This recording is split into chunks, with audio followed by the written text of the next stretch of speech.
qui prétend l'être. Cela étant, relativement au communiqué du parquet, je me suis déjà prononcé dans d'autres circonstances, sur d'autres médias. Moi, je regrette ce communiqué. Il est d'autant plus regrettable qu'il n'apporte absolument rien de nouveau au débat. Si le communiqué avait un objectif, l'objectif n'a pas été atteint. Et en lisant les termes du communiqué, on a comme l'impression que ce communiqué était destiné à une consommation extérieure pour expliquer ou justifier l'arrestation. Je fais quelques observations sur le communiqué. Si le communiqué a servi à quelque chose, c'est uniquement à créer une confusion avec l'erreur sur l'incrimination retenue. Pendant des heures, moi-même avocat, j'étais bombardé, interpellé de toutes parts pour savoir mon client était poursuivi pourquoi exactement. Maintenant, l'erreur étant humaine, il n'y a pas lieu de faire d'autres commentaires. Ça peut arriver. Mais c'est la seule prouesse de ce communiqué, créer une confusion. Dans le communiqué, il est indiqué que pour éviter une propagation d'une information parcellaire et inexacte, je dis encore une fois, dans ce dossier, le pool d'avocats dont je suis membre n'a donné aucune information parcellaire ni inexacte. Les faits que nous avons relevés sont des faits exacts. Je parle dans une télévision. Tout le monde m'écoute. C'est des faits exacts. Il n'y a rien de parcellaire. Il n'y a rien d'inexact. Tout ce que nous avons dit sur le plan factuel est exact, vérifié et vérifiable sur Internet. Parce qu'il a été arrêté sur la base d'un prétendu poste qu'il aurait fait. Ce poste est toujours dans le réseau. Ce poste de 3 phrases ou 4 phrases. Et il y a le contenu du poste. Et Guy Marius Sagna, et c'est vérifiable, n'est pas l'auteur du poste, n'est pas l'auteur du contenu du poste. Ce poste a pour contenu un texte liminaire d'une conférence de presse que vous, les journalistes, vous avez couvert du mouvement FRAPP, qui se prononçait sur la monnaie unique, l'écho et la présence des bases militaires françaises en Afrique de l'Ouest. Et c'est le mouvement FRAPP qui l'a posté. Donc, M. Sagna, mon client, n'est ni l'auteur du poste, ni l'auteur des faits. Donc, il n'existe aucun fait imputable à mon client. Et en matière de droit pénal, encore une fois, la responsabilité, elle est personnelle. Vous ne pouvez pas poursuivre, arrêter un citoyen sur la base de faits, que ce soit un fait matériel ou de propos dont il ne serait pas l'auteur. Et en l'espèce, il n'est pas l'auteur. Première chose. Deuxième précision. Il est indiqué dans le communiqué que ces déclarations, je viens de dire que ce ne sont pas ces déclarations, et c'est vérifiable, ce sont une déclaration du mouvement FRAPP, dont M. Sagna n'est pas le coordinateur, même s'il est un des symboles, un des membres les plus actifs, les plus influents. Donc ce ne sont pas ces déclarations. Troisième observation, il est indiqué qu'outre le caractère faux de ces déclarations sont de nature à porter, sauf erreur de ma part, atteinte à la sécurité, à la tranquillité des citoyens et des étrangers. Je dis encore une fois, ces propos ne sont pas de mon client et par conséquent, n'étant pas imputables à mon client, ne sauraient aucunement porter atteinte à la sécurité et à la tranquillité. Et j'ajoute, comparaison pour comparaison, à supposer par extraordinaire que ces propos ou cette déclaration-là, qui a été faite dans le cadre d'un texte liminaire de France Dégage, serait dangereuse, le ministre français, M. Christophe Castaner, est venu récemment en France, au Sénégal. Nous l'avons tous écouté et il a indiqué que dans notre pays, le ministre de l'Intérieur français n'est pas n'importe qui dans son pays. Comme partout ailleurs, le ministre de l'Intérieur fait partie des personnes les plus renseignées. À part le chef d'État, certainement il doit être le second ou en tout cas il fait partie des plus renseignés. Le ministre de l'Intérieur français, en visite officielle au Sénégal, a indiqué que dans notre pays, il existe des cellules terroristes dormantes. Une déclaration du ministre de l'Intérieur français dans notre propre pays. Peut-être donc, comparaison pour comparaison, donc ces propos devraient être considérés comme graves et pouvant porter atteinte à la tranquillité, à la sécurité. Quand un ministère de l'Intérieur français vient dans notre pays dire que vous avez des cellules dormantes, ça pourrait être considéré comme tel. Et je m'étonne. Pourquoi l'État du Sénégal n'a pas élevé une protestation comme cela se doit en matière diplomatique pour convoquer l'ambassadeur de France pour protester contre ces propos, si tant est que ces propos sont graves. Alors, donc, comparaison pour comparaison, je me pose ces questions. Donc, en résumé, je dis encore une fois, ce communiqué comporte une erreur sur l'incrimination, mais l'erreur étant humaine, ça m'arrive, ça vous arrive, ça arrive à tout le monde. Je ne vais pas insister sur cet aspect. Mais pour le surplus, j'estime que ce communiqué est regrettable parce qu'il n'ajoute pas rien de consistant au débat. Okay. Par conséquent, il est même, ce communiqué, contre-productif. Ok. Alors, Monsieur Daouda Djil, vous l'avez entendu, j'allais dire, vous avez entendu les développements faits par Maître Moussa Sarr, la déclaration de M. Castaner, et il faudra également y ajouter la déclaration d'un député de la coalition Benno Bokk Yakaar, sans oublier un autre député qui s'est auto-accusé de concussion et de corruption. Est-ce qu'en réalité, la machine judiciaire, en tout cas, aura fait son travail et par rapport à toutes ces affaires-là? Bon, si nous parlons bien français, la machine judiciaire doit être en branle, quoi qu'il puisse être. Mais aussi, force est de reconnaître que nous sommes certes dans un état. Pour du moins, par rapport aux explications effectivement de Maître Sarr, mais aussi, force est de reconnaître que l'avocat, c'est ce qu'on appelle, comment dirais-je,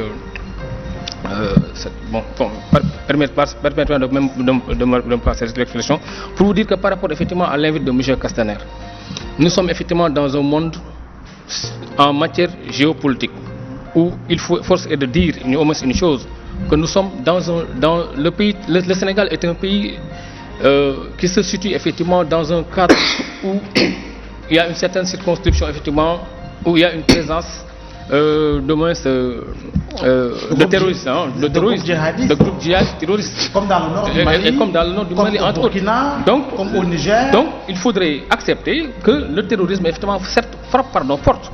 Et même si aujourd'hui que le terrorisme est assimilé à l'islamisme radical, il y a force est de dire qu'au Sénégal, nous avons l'islam au Sénégal, où il y a tant de confréries, où chacun effectivement va à sa façon de la consommer. Certes aussi, il faudrait dire, c'est pour moi, selon ma façon d'apprendre les choses, c'est une invite que M. Castaner a voulu faire effectivement au peuple sénégalais, à savoir au gouvernement du Sénégal. Ça, c'est ma vision, c'est ma façon de voir les choses. C'est-à-dire, faites attention, anticipez. Il a dit expressément, il y a des cellules dormantes qui ne sont pas en éveil, certes. Mais en matière de terrorisme, il faudrait, l'État a l'obligation de parer à tout cela, de songer à beaucoup de paliers par rapport à cela, parce que le terrorisme, ça n'épargne personne. Parce que si le Burkina est touché, si certains pays limitrophes sont touchés, pourquoi pas le Sénégal? Et il y a eu combien d'actes ont été posés en matière de fausses informations, tantôt à Radisson entre autres, pour dire qu'il y a des menaces de terrorisme, même si ce sont des fake news. Et quelle pourrait être la différence dans le contenu du communiqué de France Dégage et dans l'alerte supposée lancée par M. Castaner? Comparaison, certes, n'est pas raison. Il faudrait que Frappe Dégage, ce sont des activistes. Et c'est quoi l'activisme? Ces gens qui se disent activistes, effectivement, à chaque fois, ils tirent en longueur, ils font des sorties en vitriol, ils ont leur façon de voir, et aussi ils défendent aussi des principes. Ça aussi, il faut l'accepter. Ce n'est pas parce qu'aujourd'hui qu'il faudrait en faire effectivement des prophètes, mais aussi dans une république, dans un État, comme disait Émile Durkheim, du moins le grand sociologue, il faudrait que les gens sachent au moins une chose: comment tenir des institutions, comment gérer des institutions et comment se comporter face à des institutions. Et aujourd'hui, il me semble aussi que les Sénégalais, je lance une invite, certes, il faudrait que les gens sachent une chose aussi, que ce n'est pas parce que je suis activiste que le Sénégal est un pays stable, paisible certes, qu'il faudrait ne pas songer demain qu'il pourrait y avoir effectivement des actes de ce genre. Mais en tant qu'activistes, ils sont contre effectivement la France. Ils sont dans le droit le plus absolu. on ne l'en veut pas. Mais néanmoins aussi, que ces derniers puissent savoir aussi une chose, que nous sommes dans un état, que le Sénégal n'appartient pas à Macky Sall, n'appartient pas à l'APR, mais appartient à tout un chacun. Mais pour avoir la stabilité effectivement de notre pays, il faudrait forcément qu'il y ait ce qu'on appelle une conjugaison de synergie conquérante. Et c'est quoi effectivement cette synergie de conjugaison conquérante? Oui. C'est quoi? C'est dire encore une fois de plus, permettez-moi de revenir sur l'avocat, pour que l'avocat c'est le décrapule. Le décrapule c'est quoi? Même si effectivement quelqu'un il est coupable, il a le droit d'avoir un avocat qui pourrait du moins être l'avocat du diable, même si effectivement aujourd'hui il peut se porter comme un avocat du prophète. Mais aussi il faudrait dire que certains disent, ça n'honore pas effectivement la démocratie. Même si la démocratie nous permet de dire et de donner nos opinions, mais aussi force est de dire, il faudrait que nous puissions savoir raison garder, se permettant effectivement de dire ce que nous pensons, certes, mais aussi, à la limite aussi, respecter effectivement les institutions. Alors Momar, ça vous inspire quoi? Écoutez, moi je ne suis pas surpris que l'opinion nationale et internationale s'émeuve de l'arrestation de Guy Marius Sagna. Je crois que l'État nous a habitués à poser des actes attentatoires aux libertés individuelles et collectives. Mais cette fois-ci, je pense que la ficelle est très grosse. Je ne reviendrai pas sur les faits que vient d'expliquer Maître et de commenter très largement de façon très explicite, qui consiste à dire que quand bien même il y aurait fausse alerte au terrorisme, ce fait-là ne saurait être imputable à Guy Marius Sagna et c'est suffisamment clair, suffisamment expliqué. Je ne reviendrai pas là-dessus.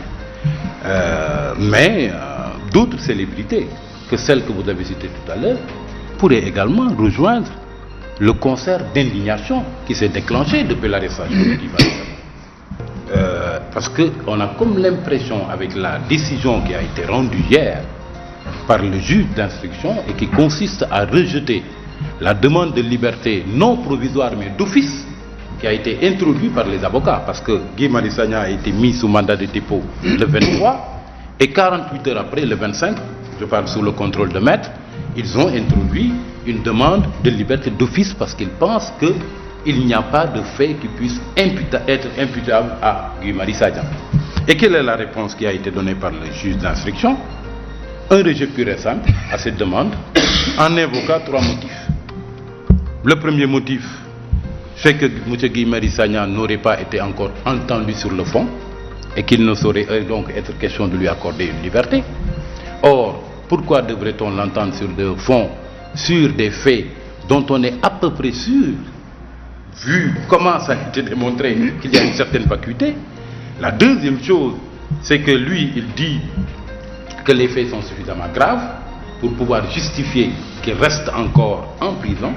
Et troisièmement, que sa libération pourrait être de nature à troubler l'ordre public. Voilà les 3 motifs qui ont été invoqués par le juge d'instruction pour rejeter la demande de liberté d'office qui a été introduite. Je rappelle, surtout à l'intention de M. Diène, que c'est vrai qu'on est dans un état de droit. C'est vrai aussi que nos autorités et les pouvoirs publics ont tendance souvent à invoquer le trouble à l'ordre public, mais généralement, c'est les actes qui posent qui sont de nature à troubler même l'ordre public.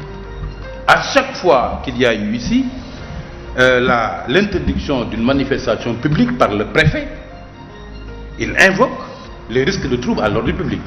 Mais c'est plutôt l'interdiction qui est de nature à troubler l'ordre public plutôt que l'autorisation. Parce qu'il a été prouvé à plusieurs reprises qu'à chaque fois qu'une marche est autorisée et bien encadrée, il n'y a pas de grabuge, les gens marchent de manière civilisée, rentrent chez eux et il ne se passe absolument rien. C'est quand on l'interdit et qu'on mobilise beaucoup plus de forces de l'ordre que l'on l'aurait fait si la marche était autorisée qu'il y a trouble à l'ordre public. Dans le cas d'espèce aussi, c'est pareil.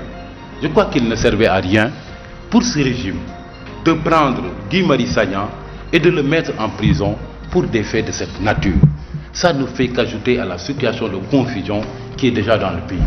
Et puis, je crois que cette frénésie totalitaire, avec aussi l'arrestation d'Adama Gaye, il ne faudrait pas l'oublier, n'est surtout pas de nature à arranger le pouvoir au moment où, par ailleurs, au plan économique et social, il y a des difficultés telles que le gouvernement est interpellé de toutes parts.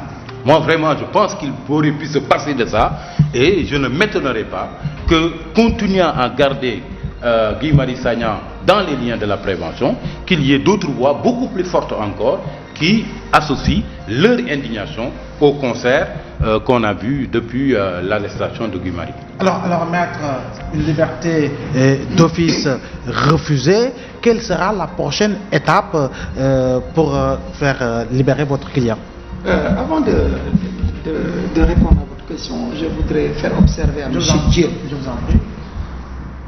Et je parle sur le principe. Nous sommes des avocats. Je suis un avocat. Moi, avocat, je ne connais pas ce que veut dire un avocat du diable. Je ne l'ai jamais vu, monsieur. Comme je n'ai jamais vu un enseignant du diable, je n'ai jamais vu un médecin du diable, je n'ai jamais vu un ministre du diable. Je n'ai jamais vu également un avocat du prophète, comme je n'ai jamais vu un ministre du prophète et un enseignant du prophète. Nous exerçons notre métier qui est réglementé conformément à la loi dans notre pays. Nous défendons des principes, certains défendent des causes, d'autres défendent des individus. Et j'aimerais qu'on s'en tienne à ces principes-là, au lieu de faire des jugements de valeur. Et c'est inutile parce que moi je ne fais de jugement de valeur sur personne. Je ne connais pas votre profession et je ne ferai jamais de jugement de valeur sur vous parce que je vous respecte. Même si nous d'accord, c'est important. Pour répondre maintenant à la question, nous avons fait cette demande qui a été rejetée. Nous avons immédiatement interjeté appel. Je disais tantôt que moi, avocat, mon périmètre, c'est le tribunal. D'autres ont d'autres périmètres, d'autres champs d'action. Nous avons interjeté appel pour aller devant la chambre d'accusation, la cour d'appel, pour plaider la demande de liberté provisoire, de liberté d'office. Pourquoi? Parce que nous estimons que les trois motifs qui sont invoqués ne sont pas des motifs fondés pour empêcher à notre client de recouvrer la liberté.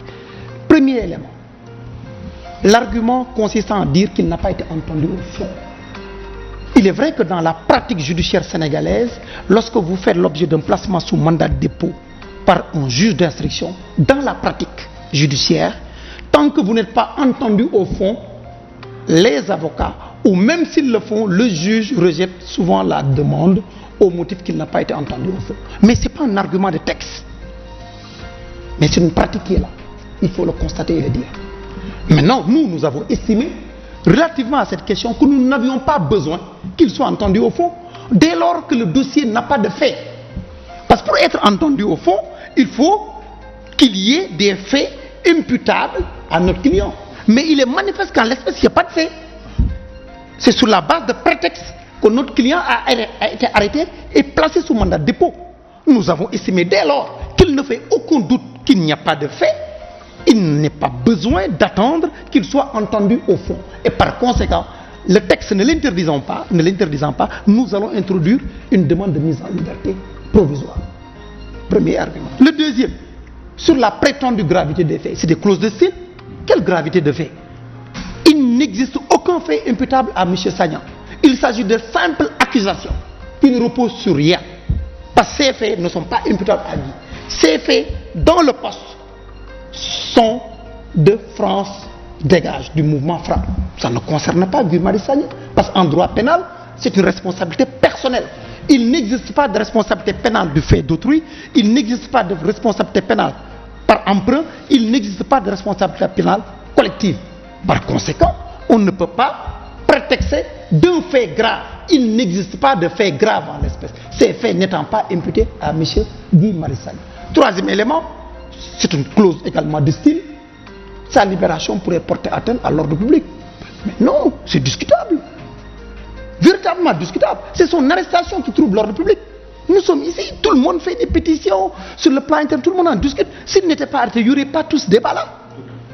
Donc c'est son arrestation illégale, sa détention illégale, qui constitue un trouble à l'ordre public. Et qu'en libérant, on va faire cesser ce trouble. Parce qu'aujourd'hui, par son arrestation et son incarcération, il y a un trouble à l'ordre public. Et le seul moyen de faire cesser ce trouble à l'ordre public, c'est de le libérer. Par conséquent, ces arguments ne sont pas du tout fondés en droit. C'est pourquoi nous avons interjeté immédiatement appel, en espérant qu'il sera libéré le plus rapidement possible. L'arrestation de Guy Marius Sagna n'ajoute rien. et n'augure rien de bon pour notre démocratie et notre état de droit. Nos aînés, notre pays, nous sommes battus pour avoir cette démocratie. Toutes les générations ont l'obligation de conserver les acquis démocratiques et d'ouvrir d'autres perspectives. Et en arrêtant M. Guy Marius Sagna, c'est une alerte sur les libertés. Et ce n'est pas bon pour notre démocratie, pour notre état de droit, pour l'image de notre pays. Et donc, l'État, la justice en tant que telle, aujourd'hui, parce que le dossier entre les mains de la justice, doit préserver les droits et libertés des citoyens en procédant à sa libération. Et je dis encore une fois, l'espace démocratique sénégalais, la démocratie sénégalaise, l'espace public a besoin de ces activistes. Il est vrai que l'irruption de ces activistes est une nouvelle donne dans l'espace public. Parce que nous étions habitués en face à face entre hommes politiques. Et l'essentiel du discours, je dis l'essentiel, tournait autour de questions électorales, processus électoral, fichier électoral. Depuis 50 ans, moi j'ai 50 ans aujourd'hui. Depuis 50 ans dans ce pays, on ne parle que de processus électoral et de fichier électoral. Bon sang, quand est-ce qu'on parle là des problèmes sénégalais? Moi je commence à vieillir. C'est bien, mais il faut solder définitivement cette question. Apaiser l'espace, avoir un fichier convenable à toutes les parties, définitivement stabiliser le processus électoral pour de bon, étant donné que nous sommes dans un dialogue, pour nous permettre de se prononcer sur les enjeux et les défis qui nous attendent. Nous sommes en train de perdre du temps alors que ce pays a énormément d'avantages comparatifs. Mais je dis encore une fois, pour revenir à ces activistes, on doit encourager ces activistes qui sont un élément de régénération, de revivification de notre espace démocratique, parce qu'ils posent de nouveaux thèmes qui sont très utiles, même si on peut ne pas être d'accord avec eux. Moi, je suis avocat de certains de ces activistes. Sur certaines questions, nous ne sommes pas d'accord parce que c'est un débat intellectuel. Mais il reste qu'il faut les encourager, qu'il faut les permettre d'exprimer leur point de vue. Dans une démocratie, le débat doit être libre, même s'il n'existe pas de liberté absolue. Cette liberté d'expression, d'opinion doit s'exercer dans un cadre légal et réglementaire. Mais il faut l'encourager, l'encadrer, parce que c'est ça qui évitera à notre pays, et c'est ça qui nous a toujours permis d'éviter la violence. L'avantage du système de gouvernement démocratique, c'est de créer les conditions d'une société apaisée, sans violence. Et pour une société apaisée, il faut dialoguer, il faut échanger, il faut discuter des principes, des idées et des valeurs. Donc il faut encourager ces jeunes à participer au débat public, et c'est encourageant que des jeunes de moins de 40 ans posent des débats de fond, à savoir nos rapports avec la France. Et c'est légitime, c'est une question pertinente. Maintenant, est-ce que la bonne solution c'est France dégage? On peut en discuter, mais il faut les laisser dire ce qu'ils pensent. Réfléchir sur la présence des armées françaises dans la zone de l'Afrique de l'Ouest, c'est une question pertinente.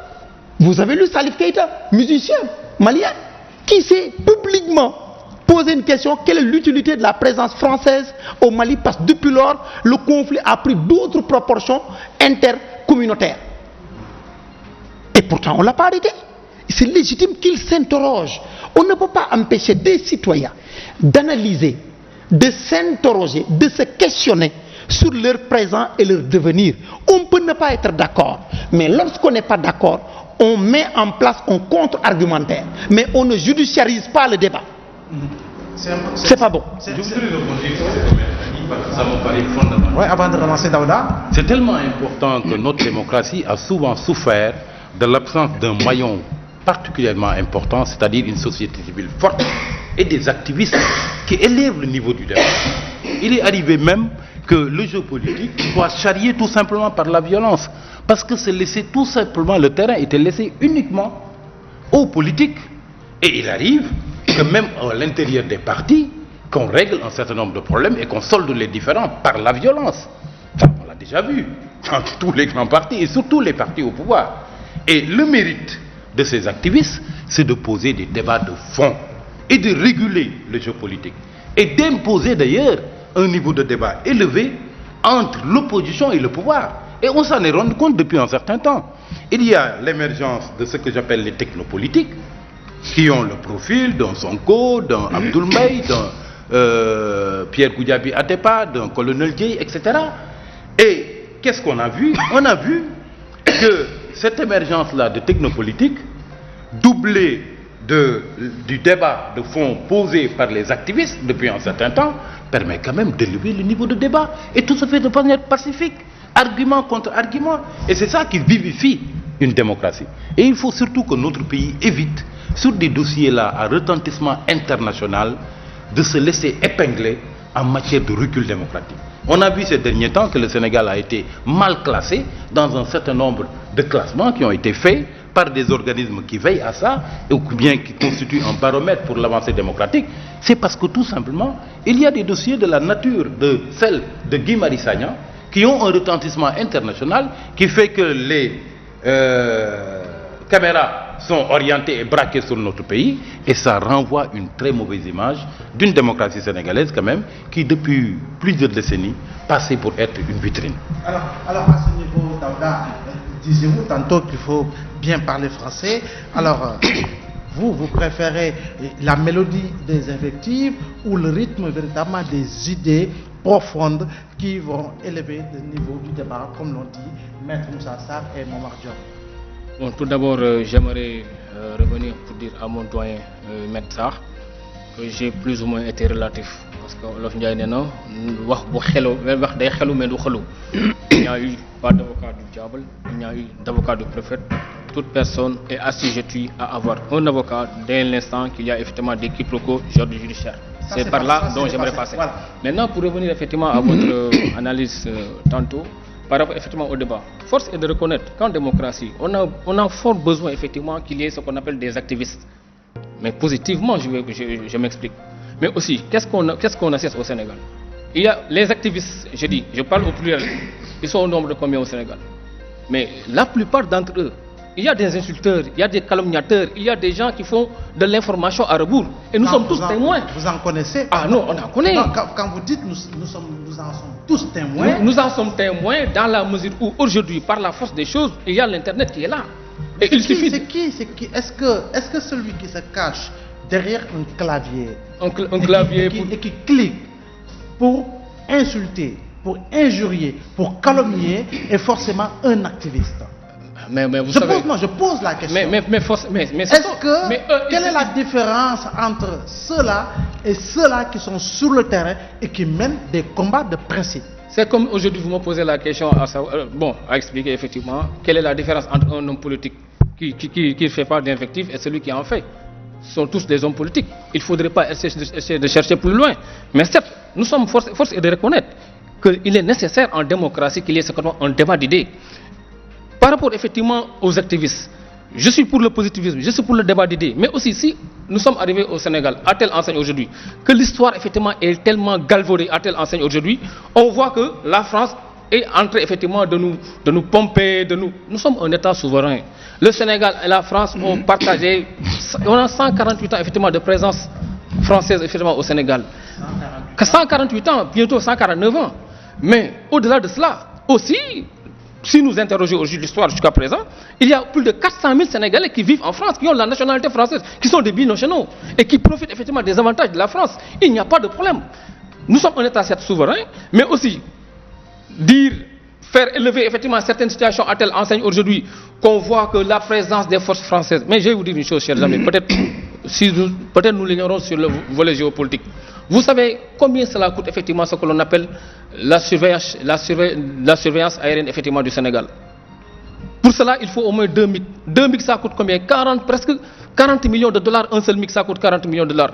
Un seul MiG, effectivement, pour faire la surveillance effectivement aérienne du Sénégal, va coûter presque au Sénégal plus de 500 à 600 millions. On n'a pas ces moyens. On a force besoin effectivement de la coopération.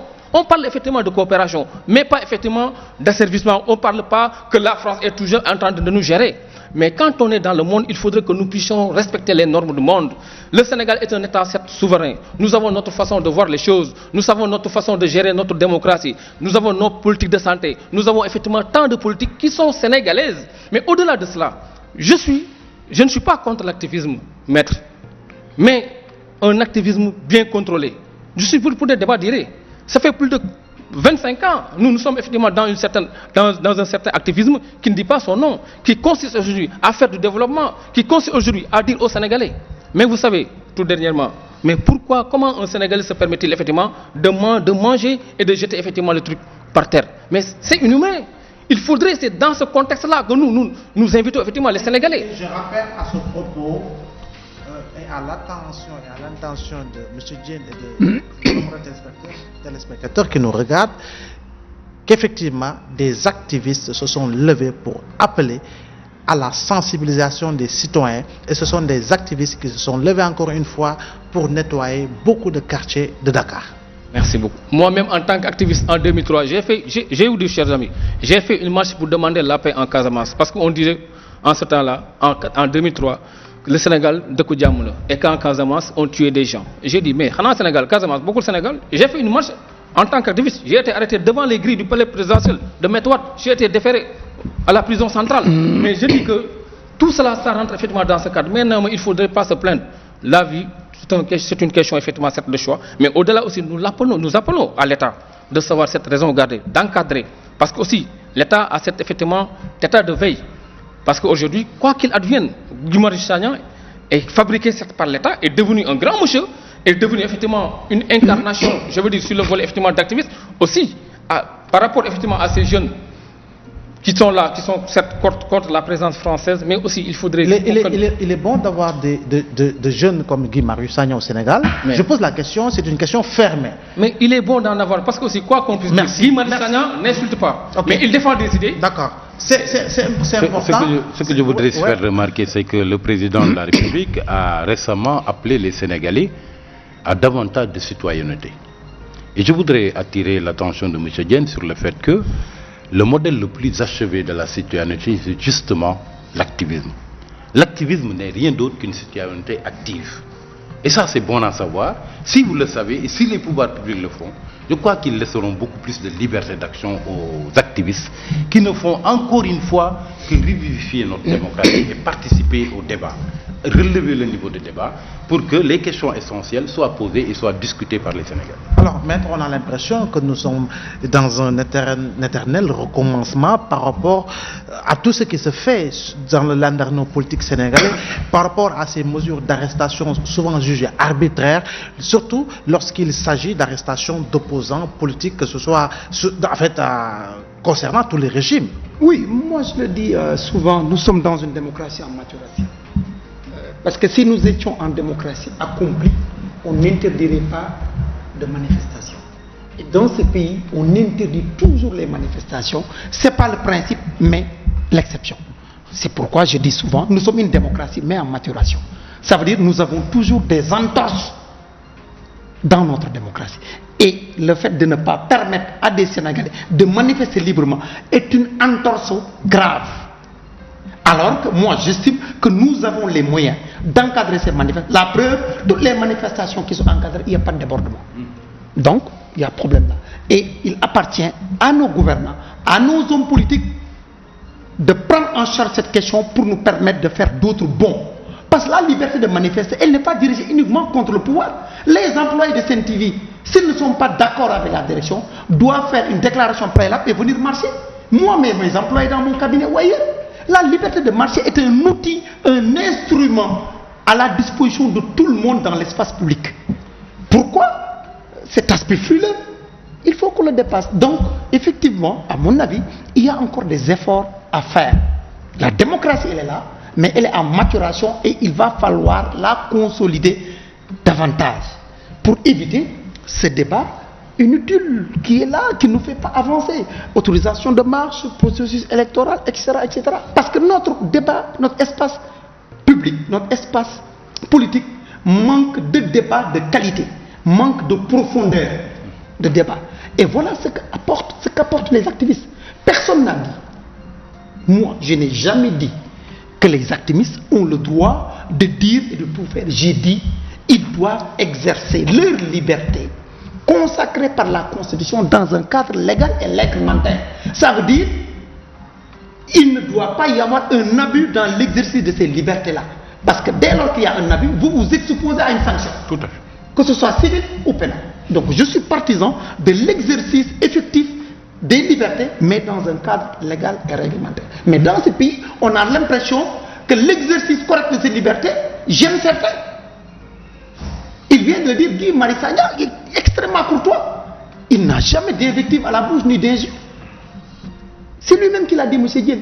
Lui, c'est des débats d'idées. Maintenant, c'est un homme très engagé, un patriote très engagé, un citoyen très engagé. Maintenant, nul n'a le monopole du patriotisme, nul.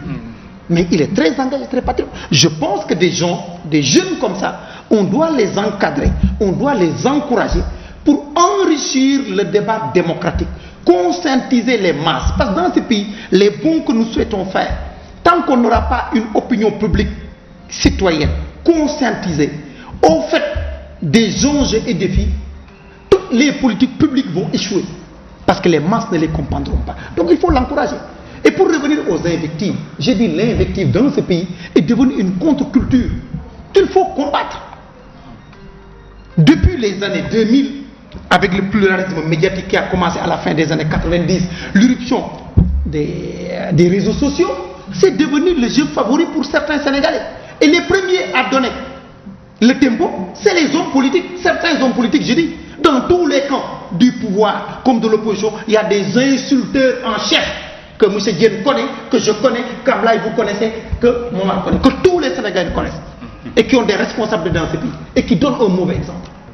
Je dis, il faudrait que dans ce pays, qu'on débatte sereinement, ou même avec passion, mais sur des idées, sur des principes, et arrêter les insultes, ou que l'État, ou les différents partis de l'opposition comme du pouvoir, arrêtent de promouvoir des insulteurs publics qui n'apportent rien au débat et donnent un mauvais exemple à la jeunesse de ce pays. Mais à ce propos, M. Diène, quoi qu'on puisse dire, le président Macky Sall est un modèle en la matière parce qu'il est quasi rare ou véritablement inexistant d'entendre le président Macky Sall invectiver, tenir des propos assez durs. En tant que première institution, il est bon que ceux qui le soutiennent et ceux qui sont citoyens puissent s'inspirer par rapport à ce qu'il incarne. Oui, au-delà même du président Macky Sall, il faut reconnaître aussi le feu Ousmane Tanor Dieng était pareil de même. Moi, je pense que... Un homme d'État. Oui, comme disait l'autre. Bon, vous savez, c'est l'environnement qui détermine la personne. Une personne bien éduquée n'a pas effectivement le droit d'invectiver, ou bien de faire de parjurer, ou bien de faire des injures. Parce qu'aussi, il faut force et de regret que la violence, c'est l'arme des faibles. Atteindre même effectivement la personnalité ou bien la crédit d'une personne au nom de quoi, ou bien au nom de fausses informations, ou bien au nom d'investir. Ça ne vivifie pas effectivement la démocratie sénégalaise, ni pour autant effectivement, même effectivement par rapport à notre culture. Parce que aussi, nous sommes dans un créneau, il faudrait débattre sur les idées, il faudrait donner ses opinions, que chacun respecte effectivement que, comme dit l'adage, ta liberté s'arrête là où débute celle de l'autre. Maintenant, que faudrait-il faire? Que lancer aussi, j'aimerais même lancer effectivement une invite. Parce que aussi nous au Sénégal aujourd'hui, pour être une star, il faudrait du moins insulter certaines institutions ou bien certaines personnes de gauche à droite. Du jour au lendemain, vous faites tous les plateaux de télévision, effectivement, vous invitent, il y a un problème. Alors là, je demande qu'on ait une véritable, effectivement, presse communicative, de communication, mais pas effectivement une communication en rebours par rapport effectivement au monde journalistique. Ça aussi, il faudrait le dire. Par rapport, pour revenir sur l'arrestation de M. Adama Gaye. Adama Gaye, un journaliste ou bien un journaliste activiste, qui sait, mais si nous interrogeons, si nous vérifions ces vidéos, la plupart du temps, il rentre effectivement dans certains domaines. Et je pense que ça, ce n'est pas du tout aussi joli, quoi qu'il advienne. Mais c'est en démocratie. Certes aussi que l'État aussi doit comprendre qu'avant que les autorités soient là, ils étaient effectivement de l'autre côté. Ils critiquaient aussi, ils doivent accepter aussi les critiques. Mais que